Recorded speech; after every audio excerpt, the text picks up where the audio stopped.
চাষ করতেন। রাসূল সাল্লাল্লাহু আলাইহি ওয়াসাল্লাম ওনার এই অর্গানিক ফলমূল আর শাকসবজি খুব পছন্দ করতেন। ফলে উনি প্রায় সেই মরুপল্লী থেকে রাসূল সাল্লাল্লাহু আলাইহি ওয়াসাল্লামের জন্য অর্গানিক ফ্রেশ ফ্রুট আর শাকসবজি মদিনায় নিয়ে আসতেন এবং এগুলো ফ্রিতে দিতেন রাসূল সাল্লাল্লাহু আলাইহি ওয়াসাল্লামকে অ্যাজ এ গিফট।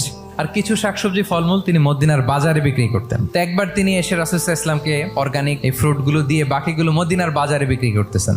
রাসূলুল্লাহ সাল্লাল্লাহু আলাইহি ওয়াসাল্লাম বাজার ভ্রমণে গেলেন, যে দেখে ওই তো জাহের। তো ওনাকে দেখেই রাসূল সাল্লাল্লাহু আলাইহি ওয়াসাল্লাম পিছন থেকে এরকম ঝাপটে ধরলেন। উনি তো দেখতে পারতেছেন না কে ধরলো। উনি বলে মান হাদা আরসিলনি, এই ছাড়ো ছাড়ো। যখন পিছনে ফিরে দেখে আল্লাহ রাসূল সাল্লাল্লাহু আলাইহি ওয়াসাল্লাম এখন আর ছাড়াছাড়ি করে না, এখন ওনার পিঠটা রাসূল সাল্লাল্লাহু আলাইহি ওয়াসাল্লামের বুক মোবারকের দিকে আরো লাগাই দিচ্ছে। এইভাবে ফান করে বলতেছেন, এই একটা দাস আছে আমার কাছে, এই লোকটারে কে কিনবে, আমি বেচবো। জাহের রাদিয়াল্লাহু তাআলা আনহু বলেন, ইয়া রাসূলুল্লাহ, আমি কালো মানুষ, আমি সস্তা মানুষ, আমারে বেচলে বেশি দাম পাবেন না আপনি। রাসূল সাল্লাল্লাহু আলাইহি ওয়াসাল্লাম বললেন, হে জাহের, তুমি আল্লাহর কাছে সস্তা নও, তুমি আল্লাহর কাছে বড্ড দামি।